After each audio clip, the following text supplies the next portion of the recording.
નમસ્કાર. નવપ્રવાહ ગુજરાત ન્યૂઝમાં આપનું હાર્દિક સ્વાગત છે. સ્વચ્છતા પખવાડિયા અંતર્ગત કરજણમાં સ્વચ્છતા કીટોનું વિતરણ. સ્વચ્છ ભારતનો સંદેશ ગૂંજ્યો. કરજણ સ્વચ્છતા પખવાડિયાની ઉજવણી નિમિત્તે બીપીસીએલના સહયોગથી કપિમન એજ્યુકેશન ટ્રસ્ટ દ્વારા કરજણ શહેરમાં સ્વચ્છતા અંગે જનજાગૃતિ લાવવાના હેતુથી વિશેષ કાર્યક્રમનું આયોજન કરવામાં આવ્યું હતું. કાર્યક્રમ દરમિયાન મોટી સંખ્યામાં સ્થાનિક નાગરિકોને સ્વચ્છતા કીટોનું વિતરણ કરવામાં આવ્યું અને સ્વચ્છતા જળ વાવનો સંકલ્પ લેવડાવવામાં આવ્યો. આ કાર્યક્રમમાં કપિમન એજ્યુકેશન ટ્રસ્ટના પ્રમુખ તેમજ ફૂડ કોર્પોરેશન ઓફ ઇન્ડિયાના મેમ્બર અભિષેક ઉપાધ્યાયના હસ્તે સ્વચ્છતા કીટોનું વિતરણ કરવામાં આવ્યું હતું. આ પ્રસંગે તેમણે જણાવ્યું હતું કે સ્વચ્છતા માત્ર સરકારની જવાબદારી નથી, પરંતુ દરેક નાગરિકની નૈતિક ફરજ છે. પોતાના ઘરેથી લઈને જાહેર સ્થળો સુધી સ્વચ્છતા જાળવવામાં દરેક વ્યક્તિએ સક્રિય ભાગ લેવો જોઈએ.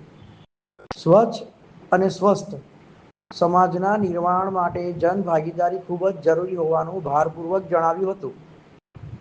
કાર્યક્રમમાં વોર્ડના કોર્પોરેટર મોહમ્મદભાઈ સિંધી તથા વડોદરા જિલ્લા એસટી મોરચાના મંત્રી પ્રવીણ વસાવા સહિત અનેક આગેવાનો, સામાજિક કાર્યકરો અને સ્થાનિક નાગરિકો ઉપસ્થિત રહ્યા હતા. ઉપસ્થિત મહાનુભાવોએ સ્વચ્છ ભારત અભિયાનને વધુ અસરકારક બનાવવા દરેક નાગરિકને પોતાના વિસ્તારને સ્વચ્છ રાખવા અને પર્યાવરણ પ્રત્યે જવાબદાર બનાવવાની અપીલ કરી હતી.